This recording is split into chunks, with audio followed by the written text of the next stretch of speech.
Bonjour les amis, on se retrouve aujourd'hui pour une toute nouvelle vidéo concernant le projet VFR. Allez, c'est parti!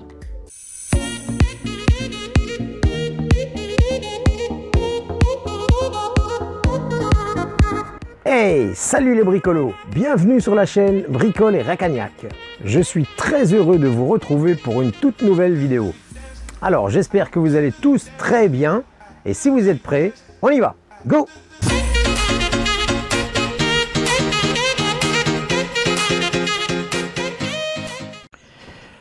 Voilà, donc on se retrouve sur la VFR. Alors, on va reprendre où on en était resté.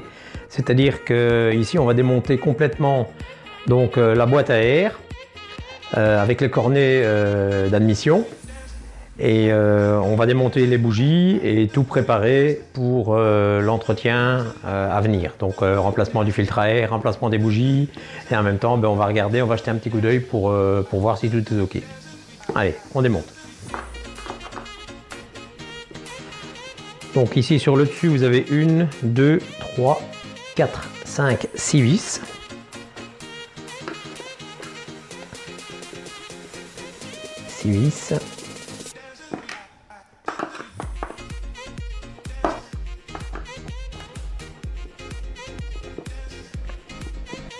Il faut également démonter les petits adaptateurs d'entrée d'air en caoutchouc. Donc ça c'est simplement clipsé dessus. Donc là avec une pince à long bec, il n'y a aucun souci. Ça se démonte très facilement. Voilà. Donc on va tirer les petits adaptateurs. Donc vous avez une petite languette sur le côté qui vous permet de le prendre. Voilà. Voilà. Donc ici, même chose. Prenez la petite languette, vous l'aidez un petit peu pour ne pas la casser, parce que c'est quand même que du caoutchouc. Et alors ici, on soulève le petit ergot. Voilà. Et on fait basculer. Et normalement, ça vient quasiment tout seul. Voilà. Alors, on démonte la dernière vis. On démonte également la sonde d'air, température. Voilà. Alors on voit qu'il était grand temps de nettoyer le filtre à air parce que là, il est plus que sale. Pourtant, je vous certifie que l'entretien a été fait en temps et en heure. Mais bon, on a roulé beaucoup. Et par la période sèche, les chemins étant remplis de terre, puisque bon, comme je ne sais pas si vous le savez, mais j'habite la campagne, donc évidemment, ça s'encrasse assez facilement. Voilà. Alors, les cornets d'admission sont ici. Donc ça, je vais vous prendre, je vais vous mettre dessus pour voir un petit peu mieux. Voilà. Donc ici, vous avez les 4 cornets d'entrée d'air. Avec les 2 petits bols ici que vous pouvez peut-être vous demander à quoi ça sert parce qu'ils sont là ouverts, en fait ce sont des résonateurs qu'on appelle ça. Donc en fait avec le bruit que la dépression peut créer dans la boîte à air, eh bien les 2 petits bocaux ici font que ça absorbe le bruit et on appelle ça des résonateurs, donc ça évite d'avoir un fameux bruit sourd d'admission. Donc voilà. Allez, on démonte les cornets.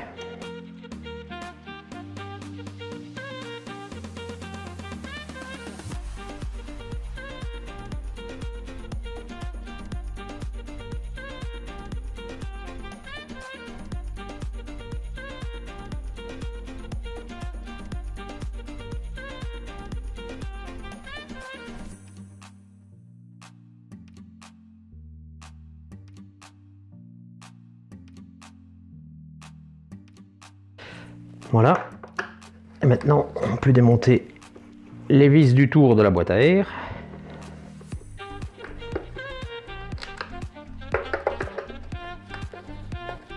Donc là, vous avez 1, 2, 3, 4, 5, 6, 7 et 8 vis.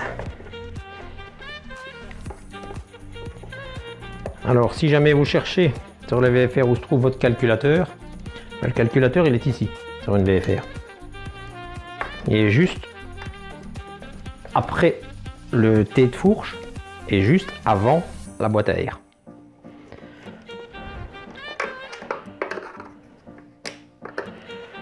Donc on regarde bien sûr, c'est tous les mêmes vis.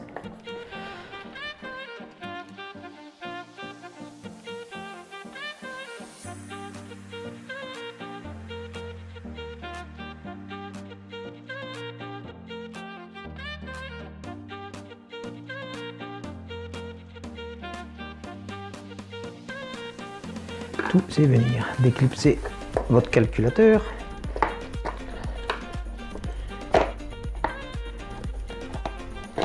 Voilà. Voilà. Donc, comme ça, on s'est enlevé le dessus de la boîte à air. Alors, comme je vous ai dit, ceux-ci sont des petits résonateurs. Donc ça, on peut les laisser dedans. Hein. Alors, on va déclipser toutes les fiches.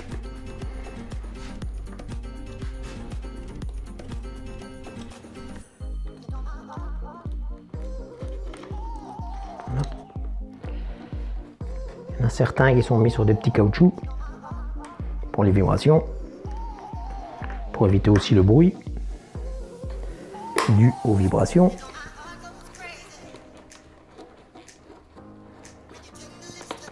Voilà.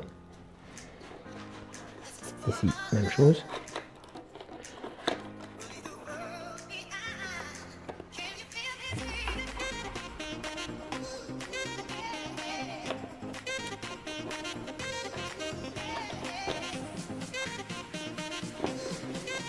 On déclipse le faisceau de toutes les petites attaches.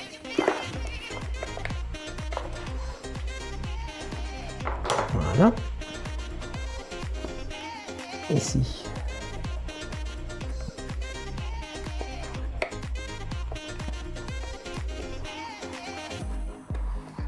Clips à l'envers, c'est pas très facile.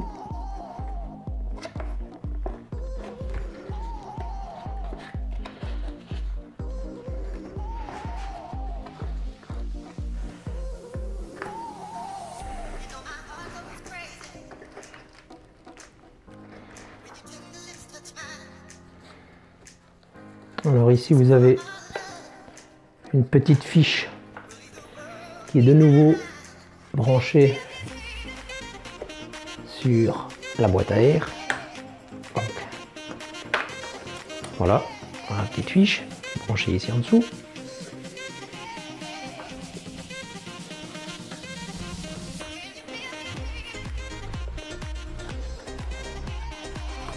Voilà les amis, désolé, j'ai eu un petit problème avec la batterie de la caméra, donc je vous reprends ici. Vous remarquerez que j'en ai profité pour mettre des gants, car j'avais oublié de les mettre. Je suppose que vous aviez remarqué. Alors, on reprend un petit peu sur les fiches ici. Donc ces fiches-là, entre autres celle-ci, donc elle est assez difficile à enlever. Sinon pour les autres, il n'y a pas de souci. Donc moi je vous conseille, c'est d'abord enlever le dessus de celle-ci. Voilà, comme ceci. Et alors celle-ci, elle vient s'enlever avec un petit clip de part en dessous. Donc vous devez pincer légèrement le dessous et pousser vers le bas. Voilà. Celle-ci par contre, il n'y a pas ce genre de clips, donc il faut simplement se jouer un peu avec. Donc voilà, allez un petit peu de gauche à droite et clac, pour finir, elle s'enlève. Voilà. Alors, ici on retrouve une électrovanne et ici une durite. Durite de reniflard. Donc on va démonter un peu tout ça. Voilà, donc on prend une pince pour enlever le collier que l'on fait coulisser vers le bas. Voilà. On enlève la durite. Voilà. Et alors, la petite électrovanne ici. On va lui enlever le caoutchouc.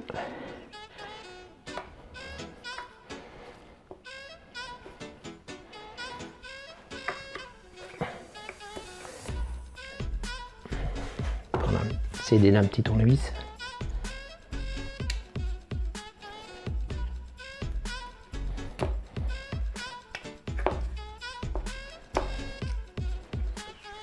Voilà.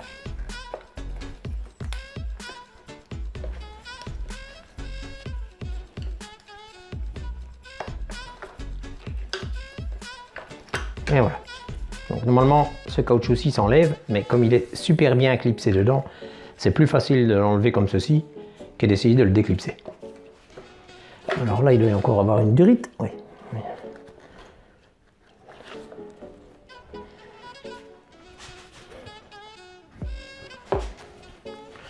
Donc je vais vous placer autrement pour que vous puissiez voir.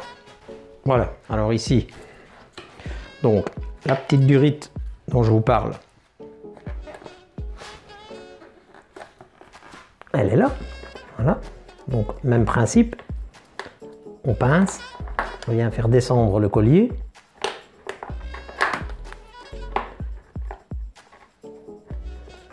Voilà, et on enlève la petite durite. Voilà. Alors ici, on en a encore une. Celle-ci, normalement, on sait l'enlever facilement.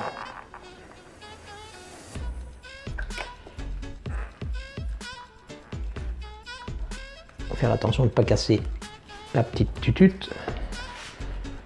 Voilà. Voilà.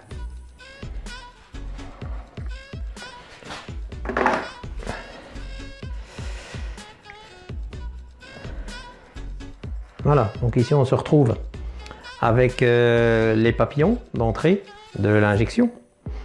Alors vous marquerez bien sûr qu'il y a de l'huile dedans, mais ce qui est un petit peu logique parce que du fait qu'il y a eu quand même l'accident, la moto, bon, comme je vous ai expliqué, elle a fait quelques tonneaux et après elle est restée un bon moment sur le sol. Donc l'huile a pu un petit peu repasser un petit peu partout, surtout que le moteur ne s'est pas éteint tout de suite. Donc voilà le pourquoi pourquoi il y a un petit peu d'huile dans les papillons.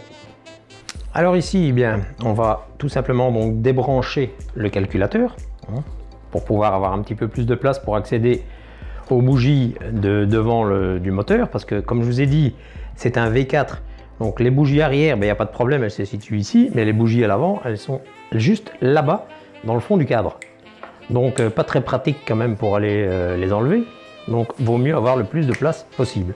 Donc on débranche le calculateur, voilà.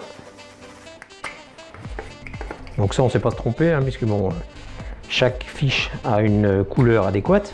Donc voilà, ce qu'on va faire, c'est qu'on va protéger les entrées d'air des clapets, donc pour être sûr et certain qu'il n'y a rien qui tombe dedans. Donc pour ça, on met simplement un petit peu de papier pour être sûr et certain qu'il n'y a rien qui tombe dedans. Voilà. Parce que malgré certaines précautions, on dit toujours plusieurs précautions valent mieux qu'une. Voilà. Voilà. Alors ici, bien, on va commencer à défaire un petit peu donc, toutes les parties du câblage ici, hein, parce que je vais vous montrer un petit peu par la suite où se trouvent ces fameuses bougies à l'avant. Donc vous allez voir, c'est chaud, comme on peut dire. Hein.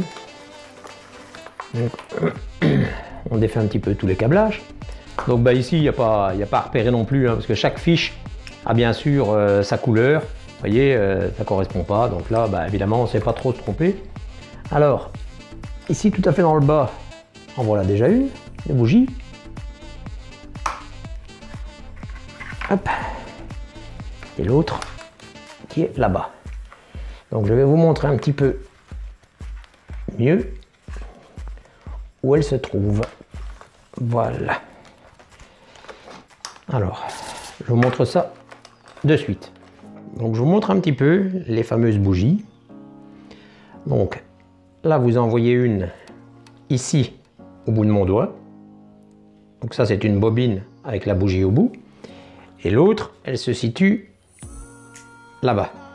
Vous la voyez là, ici au bout de mon doigt. Mais je vous assure qu'elle est bien dans le fond du moteur. Hein. Donc c'est pas si évident que ça de les atteindre. Mais enfin bon, on va les démonter et on va y arriver. Alors ce qu'on va faire également, c'est que on va mettre le faisceau ici un peu plus sur le côté pour avoir un peu plus de place. Donc pour ça, ben, j'utilise un simple fil de fer, hein, que l'on va attacher et puis que l'on va un petit peu tirer sur le côté. Voilà, comme ceci. Voilà. Ça, on a un petit peu plus de place, on voit un petit peu mieux. Voilà, alors les bobines sont ici. Alors moi je vous conseille, c'est d'utiliser une pince à long bec, parce qu'avec les doigts vous n'y arriverez pas. Et alors simplement de positionner, ben, faire attention quand même, parce que bon c'est quand même que du plastique. Donc positionner les becs un petit peu en dessous de la bobine. Voilà, et essayer de faire une petite pesée. Voilà. Voilà, et là on y arrive. Voilà. Voilà. Bon, c'est vraiment millimétré, donc c'est vraiment tout juste, pour pouvoir enlever les bobines. Hop. Parce que, évidemment, on est contre le cadre. Voilà. Donc voilà les deux bobines de l'avant du V4. Hein. Et maintenant, on va démonter les deux arrière. Voilà, donc pour l'arrière, donc elle se trouve ici. Hein. Donc ce qu'on va faire, on va enlever cette petite protection. Donc on fait simplement passer le faisceau dedans. On enlève l'alimentation de nos deux bobines. Voilà. Comme ceci. On enlève le petit caoutchouc de protection. Voilà. Et donc comme ça, on a accès à nos deux bobines. Voilà. Beaucoup plus facile bien sûr ici. Voilà. Voilà. Alors maintenant, on va passer pour enlever les bougies. Alors, on va procéder donc à l'extraction des bougies. Donc là, vous aurez besoin d'une clé à bougie comme ceci, donc petit modèle. C'est une 16, une rallonge et bien sûr un cliquet.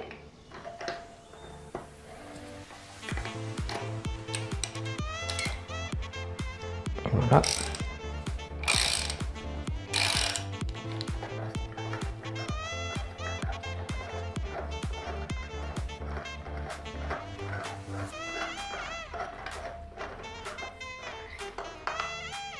Voilà. Donc, celles-ci, elles ont bien chauffé. Pourtant, elles ont été changées à 20 000 ou à 25 000. La moto à 46 000 km. Donc voilà.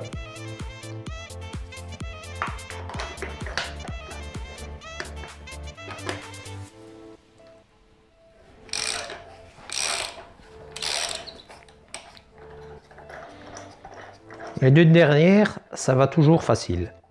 C'est les deux de devant où là on peut même dire que c'est une catastrophe quasiment. Voilà. Pour enlever les bougies de devant, donc comme je vous ai dit, ça est un petit peu plus cabreux. Donc moi je vous conseille, c'est donc d'utiliser une clé à bougie, donc la même que derrière bien sûr, une 16. Et alors un adaptateur entre le demi et un quart. Bon, moi je n'ai pas d'adaptateur direct, donc j'utilise deux adaptateurs, un demi, 3/8, 3/8, un quart. Alors pourquoi utiliser ceci? Ben, tout simplement parce que si vous voulez essayer directement votre cliquet d'un demi sur votre douille, ça ne passera pas ici dedans. Alors laissez descendre ceci et alors après avec une petite genouillère, donc petite rotule comme ceci, vous venez réattraper ceci au bout ou alors une petite rallonge, éventuellement comme ceci.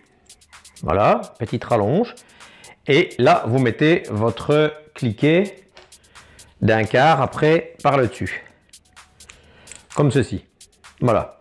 Bon, je sais que c'est pas très terrible, mais personnellement, il n'y a que comme ça qu'on y arrive. Donc, je vous montre un petit peu. Donc, on descend l'ensemble dedans. Voilà. Alors on va essayer avec la rallonge directement. Donc on descend la tête de la rallonge sur la douille d'un quart qui est à l'intérieur. Voilà. Et alors là, on y va. Voilà.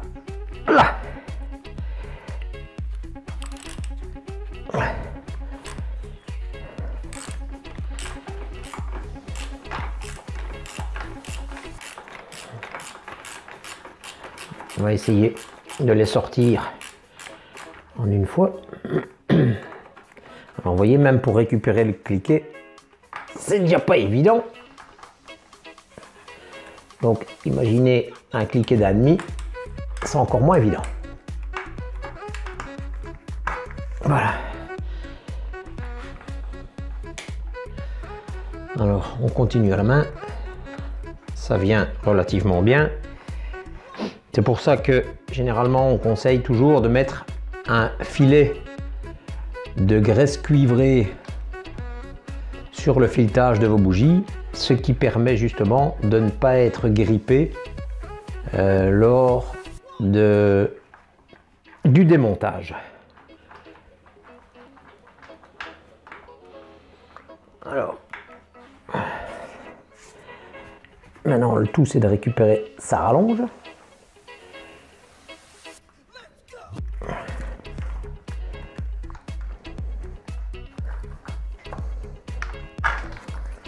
Voilà.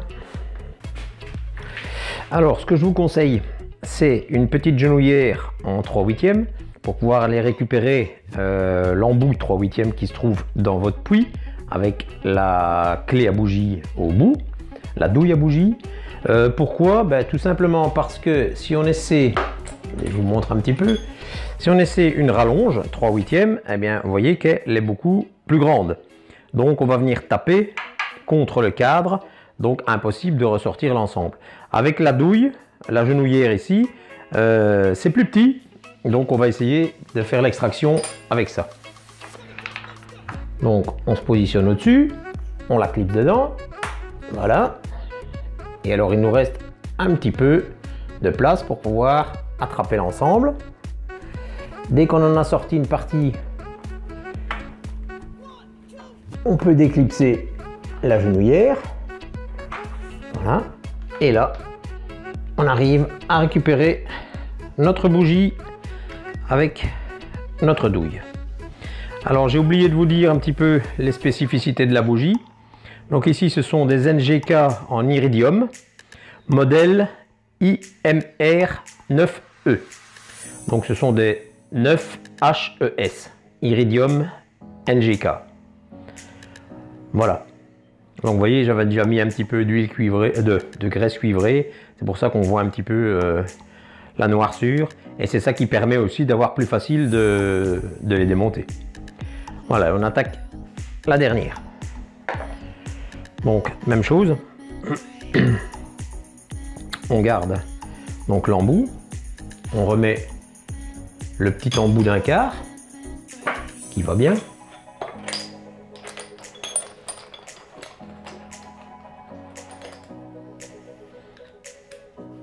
Voilà. On va le positionner à la dernière bougie. Voilà. Alors, le petit cliquet et sa petite rotule. Alors celle-ci, elle est encore plus difficile que l'autre, parce qu'elle est légèrement plus proche encore du cadre, donc évidemment encore plus difficile à enlever. Merci Honda.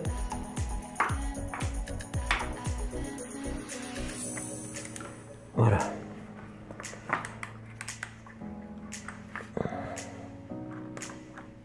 Hop.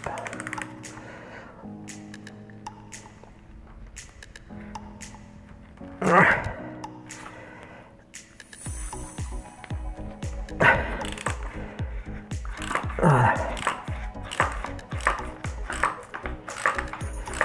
voyez, comme je vous ai dit, il faut ruser l'astuce pour pouvoir aller, parce qu'on n'a vraiment pas la place pour mettre la main ou des outils.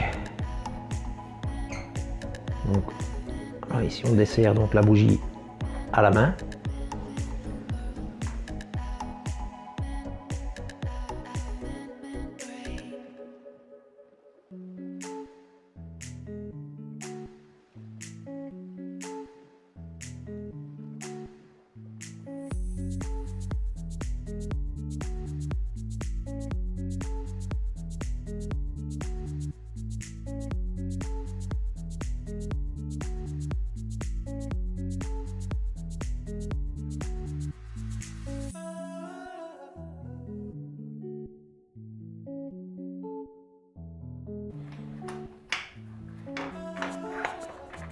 Et voilà.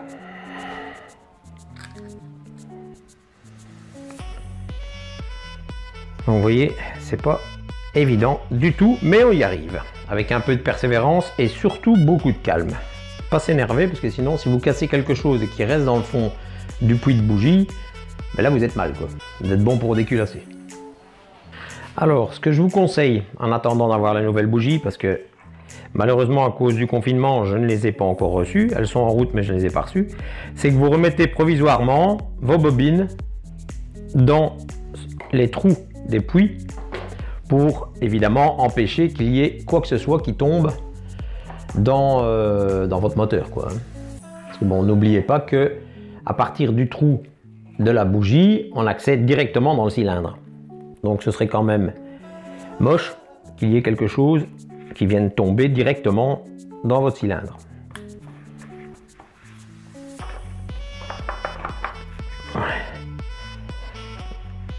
Et alors, voilà. Comme ça, on est sûr et certain que là, il n'y aura rien. Voilà. Allez, maintenant, on passe à la vidange moteur. Alors, la vidange, le filtre à huile est ici. Le bouchon de vidange est juste ici en dessous. Donc je vous prends pour vous montrer que le bouchon de vidange il est là. Voilà. Vous voyez un petit peu mieux. Voilà, complètement en dessous. Juste un peu derrière l'échappement.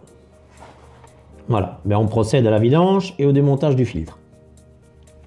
Donc pour ça vous allez avoir besoin d'une clé de 17. Donc moi ici en l'occurrence j'ai pris une clé à pipe. Un bac de vidange bien sûr. Voilà. Alors, on démonte. On va reprendre un petit peu de place. Voilà.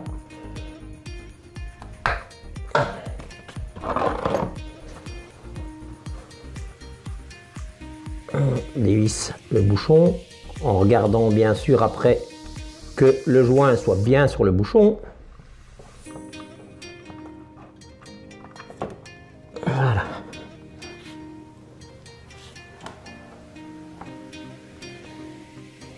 Donc vous regardez bien que votre joint soit bien sur le bouchon. Oui, c'est bien le cas.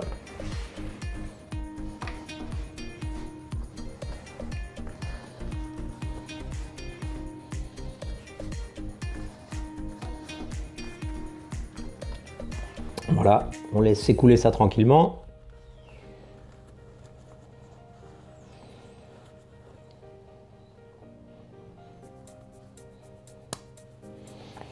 Voilà, on regarde bien le joint ici, qu'il soit bien dessus. Pas le laisser sur le moteur, parce que sinon, bien évidemment, quand vous allez remettre le nouveau, ça va pas le faire comme il faut. Ici, on va enlever le filtre à huile. Donc pour ça, vous avez besoin de la cloche. Donc c'est une cloche spéciale pour les filtres Honda. Maintenant, si vous avez un autre style de cloche, c'est tout aussi valable. Donc pour enlever le filtre, toujours une clé de 17. Ici, on a pris un cliquet avec une rallonge. De déporter de la moto, va être plus facile. Voilà. Pensez à déclipser votre cloche avant. Sinon après, vous aurez plus de mal à l'enlever quand le filtre sera défait. Voilà. Ne vous inquiétez pas, ça coule sur l'échappement, ce qui est normal, on le frottera par la suite. Voilà. Et lui, on le met à s'égoutter. Alors, sur le temps que ça s'égoutte, on va ouvrir ici. Alors, ici c'est quoi? En fait, c'est le deuxième filtre à huile qui lui travaille pour l'embrayage. Comme je vous le rappelle, c'est un embrayage automatique, donc une DCT. Et alors, l'embrayage se sert de l'huile moteur pour travailler, pour baigner dans l'huile. Et de ce fait-là, on a un deuxième petit filtre qui se trouve là. Donc, on prend un cliquet avec une petite rallonge, une douille de 10 et on démonte.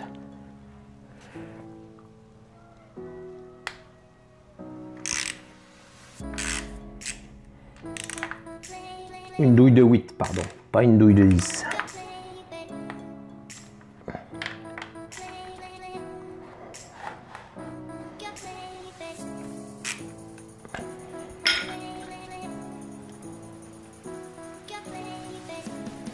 Attention également de ne pas laisser tomber les boulons dans l'huile de vidange. Vous allez voir, c'est un tout petit filtre, petite cartouche.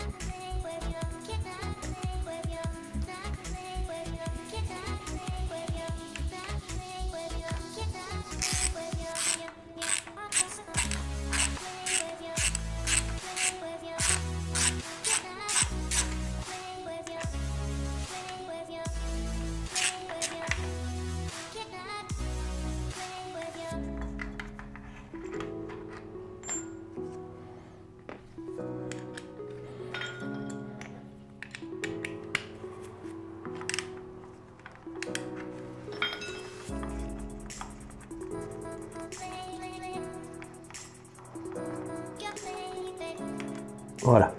Alors on repère bien sûr que la longue tige va juste ici à l'avant.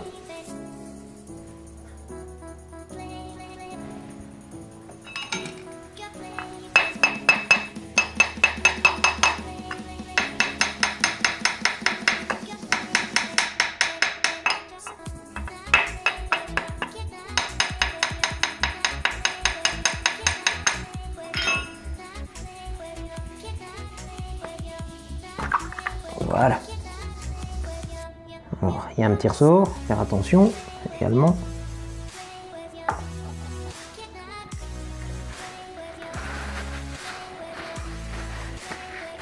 Voilà. Et la cartouche se trouve ici.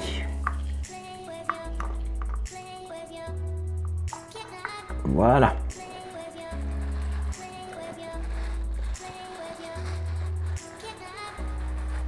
Vous voyez, c'est une petite cartouche filtrante, comme dans la plupart des filtres à huile. Et ça, il faut le remplacer également. Alors, on laisse bien égoutter ça tranquillement. Et quand tout sera terminé, on se retrouve après pour la suite. Alors, voilà un petit peu, en attendant que ça se termine d'égoutter, voilà un petit peu ce qu'il va falloir donc remplacer. Donc pour l'entretien, vous aurez besoin d'une cartouche de filtre à huile, donc pour la vidange. D'une autre cartouche ici qui est pour le filtre à huile, mais lui pour l'embrayage. Donc ça, c'est le cache de cette fameuse cartouche qu'on a nettoyée et qu'on va essayer de réparer un petit peu, enfin atténuer du moins. Le bouchon de vidange, un joint, ça vous aurez besoin, les 4 bougies iridium et un filtre à air. Voilà, filtre à air d'origine. Alors, toutes ces pièces, je vais vous marquer la description dans le bas de la vidéo. Donc, comme ça, vous aurez les numéros d'origine Honda si jamais vous devez commander les pièces. Comme ça, c'est plus simple. Voilà, alors on va continuer. On va faire la dernière vidange qui est la vidange du pont arrière. Alors, nous voilà ici sur le pont arrière. Donc, on va faire la vidange du pont arrière. Donc, pour ça, on va démonter le cache ici en plastique. Là, vous aurez besoin d'une clé Allen numéro 4. On démonte ça ici. Ceci, ce n'est pas une pièce d'origine, hein, le lèche-roue. Donc, il est fort possible que si vous ne l'avez pas mis, eh bien, vous n'auriez pas cette vis ici à enlever. Donc voilà. Alors normalement, il y en a une autre ici quelque part. Voilà, pour la vis arrière, c'est du 5.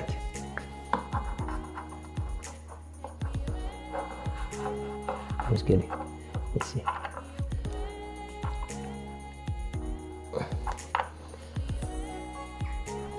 Voilà.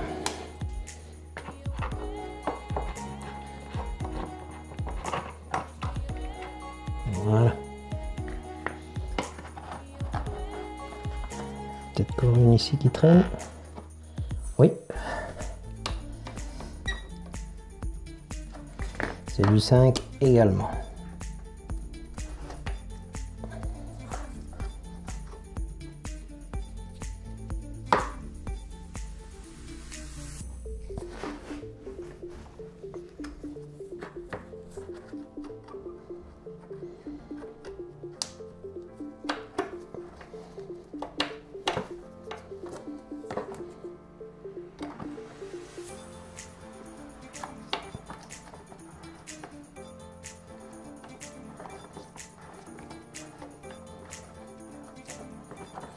Faites attention, ne forcez pas trop sur ces vis, car les têtes sont assez fragiles. Vous pouvez regarder, déjà ici, c'est limite. Voilà, alors, ce qui nous permet d'enlever ce cache.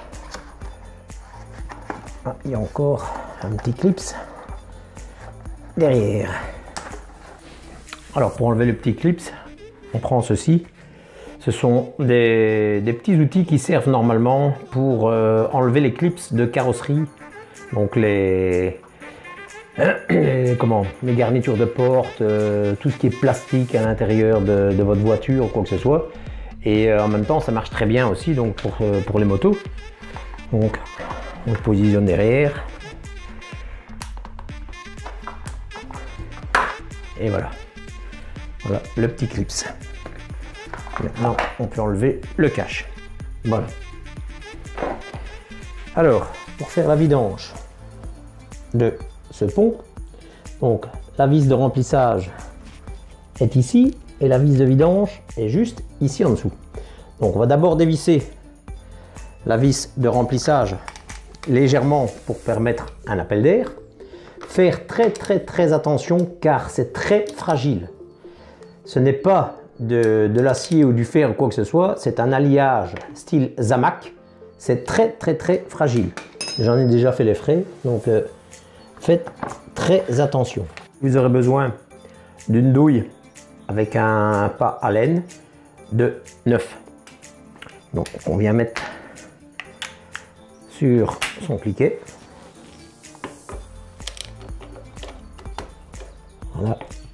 Faites très attention également car c'est une toute petite vis, donc elle est vite susceptible. Voilà.